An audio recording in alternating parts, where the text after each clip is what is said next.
Function हो, कोई भी कार्यक्रम हो, हम सोने के गहने नहीं खरीदेंगे, सोना नहीं खरीदेंगे। विदेशी मुद्रा बचाने के लिए हमारी देशभक्ति हमें चुनौती दे रही है और हमें इस चुनौती को स्वीकार करते हुए विदेशी मुद्रा को बचाना होगा। पीएम मोदी का एक अनयूजुअल सा मैसेज कि गोल्ड मत बाय करो, अवॉइड करो, फॉरेन ट्रिप्स को भी अवॉइड करो, ये एक अनसर्टेनिटी को हाईलाइट कर रहा है जो हमें एक क्वेश्चंस भी माइंड में रेस करा रहा है, जैसे कि क्या इंडिया का फ्यूचर, आने वाला फ्यूचर वो अनस्टेबल है, क्या जो जियोपॉलिटिक्स का गेम चल रहा है ओवर वर्ल्ड, क्या इसमें इम्पैक्ट इंडिया को भी होगा, या इंडिया की फाइनेंशियल कंडीशन अभी स्टेबल नहीं है। सो ये कई सारे क्वेश्चंस हैं जो एक नॉर्मल इंसान के माइंड में रेज होता है, और जाहिर सी बात है गोल्ड अवॉइड करो, ये थोड़ा सा सेंसलेस लगता है इंडियन को, क्योंकि गोल्ड एक ऐसा इंस्ट्रूमेंट है जो सदियों से खरीदा जा रहा है और वो एक सेफेस्ट इंस्ट्रूमेंट्स भी माना जाता है अपने कैपिटल को एक एलोकेशन के तौर पे लगाने का गोल्ड में। सो इंडिया इस तरीके की चीज़ें क्यों बोल रहा है? अभी पीएम मोदी की जैसे हमने स्पीच भी देखी, उन्होंने फॉरेन टूर अवॉइड करने को बोला, गोल्ड बाइंग अवॉइड करने को बोला। फॉरेन टूर एक बार के लिए समझ में भी आता है, बट क्या रीजंस है और ये सारी चीज़ें किस तरफ हाईलाइट कर रही हैं, ये सारी चीज़ें हम आज की वीडियो में कवर करेंगे। So this is Sadiq Ansari and you are watching Ado finance insights. अब देखो करंट सिचुएशन की अगर मैं बात करूँ ना, सो करंट सिचुएशन क्या है ना अभी, वो समझना बहुत इंपॉर्टेंट है। उसी के बेसिस पे हमारी चीज़ें कवर हो गई। जो मिडल ईस्ट है वहाँ पे बहुत ज़्यादा टेंशन है। अब टेंशन किस चीज़ से लेके, अब कई सारी वॉर्स हो रही हैं, या रशिया यूक्रेन की वॉर हो गई, या ईरान या इजराइल की वॉर हो गई। सो ये सारी चीज़ें ना बहुत इम्पैक्ट क्रिएट कर रही है। अब वो इम्पैक्ट किस वे में क्रिएट कर रही है उसको समझो।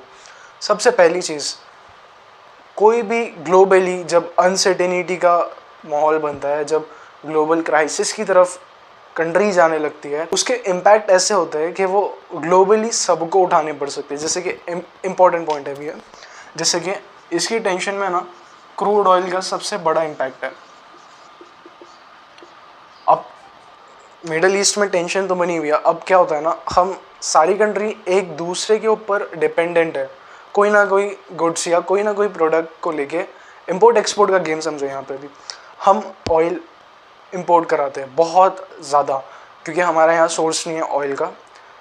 अब दूसरी चीज़, यहाँ पे क्योंकि टेंशन बनी हुई है मिडल ईस्ट में, तो उन्होंने ना कई सारे बाउंड्रीज मार दिए कि हम इसके बियॉन्ड सप्लाई नहीं करेंगे, और अगर वो सप्लाई नहीं करेंगे तो उसके बाद ये ऑयल की जो ट्रांसपोर्टेशन का कॉस्ट होता है वो ऑब्वियसली बट ऑब्वियस बढ़ना है।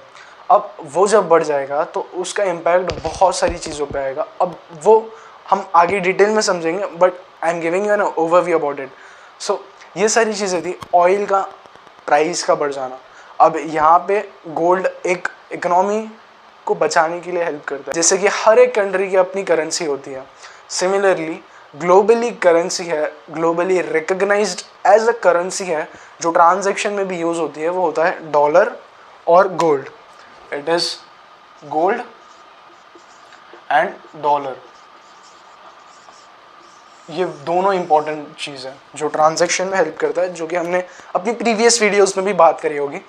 बट यहाँ पे और एक चीज़ है, अब इंडिया के लिए गोल्ड अवॉइड करना मतलब बहुत ऐसा समझ में आ रहा होगा कि हम कुछ अनस्टेबिलिटी लग रही है, क्योंकि अभी ऐसे पहले कभी बोला नहीं गया है कि अवॉइड करो गोल्ड बाइंग।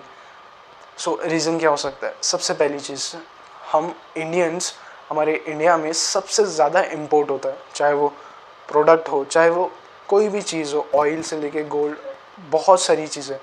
यहाँ तक कि मैन्युफैक्चरिंग हब भी अभी जाके इंडिया में स्टार्ट हो रहे हैं, बट ज़्यादातर हम स्टार्टअप्स जो है हमारे यहाँ के हैं, या हमारे जो भी प्रोडक्ट्स हम मंगाते हैं वो इंपोर्ट के ऊपर डिपेंड करता है। अब इंपोर्ट में हमें करेंसी जो देनी पड़ती है वो होती है डॉलर। अब डॉलर बहुत इंपॉर्टेंट रोल प्ले करती है यहाँ पे एक्सचेंज करने के लिए प्रोडक्ट को और सर्विसेज को। होता क्या है, गोल्ड के बाद रिकॉग्नाइज्ड करेंसी ग्लोबली है डॉलर। अब यहाँ एक कंपनी की तरह समझो, अगर कोई कंपनी है, समझो कोई XYZ कंपनी है, अब ये कंपनी का रेवेन्यू अच्छा है, ये कंपनी अच्छा परफॉर्म भी कर रही है, इसके यहाँ पे बहुत अच्छे अच्छे स्टार्टअप्स है, ये कंपनी के बहुत अच्छे अच्छे न्यू स्टार्टअप्स है जो इसको अच्छे कर रहा ग्रोथ की तरफ लेके जा रहे हैं। सबसे इम्पोर्टेंट चीज़ इसका एसेट। अब जो US है ना, ये कंपनी है US। अब US की अगर मैं बात करूँ, यहाँ पे बहुत बड़े बड़े स्टार्टअप्स है, माइक्रोसॉफ्ट, एप्पल, नेटफ्लिक्स, ये कई सारे स्टार्टअप्स है जो कि US एज अ कंपनी अगर इसको हम समझें तो इसको समझने में आसानी होगी। उसके हर चीज़ में अच्छी ग्रोथ देखने को मिलती है। अब यहाँ इसका सबसे इम्पोर्टेंट एसेट जो होने वाला है वो होता है डॉलर। अब जब कंपनी इतनी स्ट्रांग है तो उसकी करेंसी, कंट्री की अगर मैं यहाँ स्पेसिफाइडली बात कर रहा हूँ मैं, उसकी करेंसी जो डॉलर है ग्लोबली वो बहुत ज़्यादा इम्पोर्टेंट रोल प्ले करती है। तो यहाँ पे जब हम बाहर अपने आउटफ्लो करते हैं, यहाँ पे नाम आता है करेंसी रिजर्व का। अभी जैसे आपने भी देखा होगा कि जिसके पास जितने एसेट है वो कंपनी उतनी ज़्यादा स्ट्रांग है। यहाँ हमने एसेट की बात करी, ये है डॉलर। अब जब हम कोई भी चीज़ इंडिया में, कोई भी चीज़ हम इंपोर्ट करते हैं तो हमें आउटफ्लो करना पड़ता है डॉलर को। अब जब डॉलर आउटफ्लो होगा तो हमारे रिजर्व में से डॉलर की वैल्यू कम होगी और डॉलर जाएगा। उसकी वजह से हमारी कंट्री की जो करेंसी है वो भी डेप्रिशिएट होगी। जैसे अभी समवेयर अराउंड 94-95 रुपीज़ चल रही है, जो कि बहुत ज़्यादा इम्पैक्ट क्रिएट कर दिया है इन्फ्लेशन के मामले में भी। अब इन्फ्लेशन जब आती है वो आती है इसी से। और जब हम कंट्री की वैल्यू की बात करते हैं, जब कंट्री की GDP की बात करते हैं या हम करेंसी की बात करते हैं स्पेसिफाइडली, तो वो डिपेंड करता है हमारे पास एसेट्स कितने हैं, गोल्ड और डॉलर। अब यहाँ पे ऐसा बोलूँ मैं, अगर हमारे मोदी जी का जो बोलना है वो इस तरीके से है, उन्होंने क्यों इस तरीके से बोला कि गोल्ड को अभी अवॉइड करो बाय करना। एक ट्रिप्स, फॉरेन टूर्स वगैरह का तो समझ में भी आता है, बट इस तरीके से उन्होंने क्यों बोला? इकोनॉमी को स्टेबिलिटी की तरफ लेके जाने के लिए। अब ये सारी अनसर्टेनिटी के चलते इकोनॉमी स्टेबल रहे, सबसे बड़ा इम्पैक्ट वही कंट्री के ऊपर रहेगा कि उसको अपने फ्यूचर के जो इम्पैक्ट होगा, जो आने वाले फ्यूचर में जिस तरीके से पड़ सकता है, जैसे कि हमने कोरोना के टाइम पे भी देखा था, तो वो इम्पैक्ट कम हो जाए।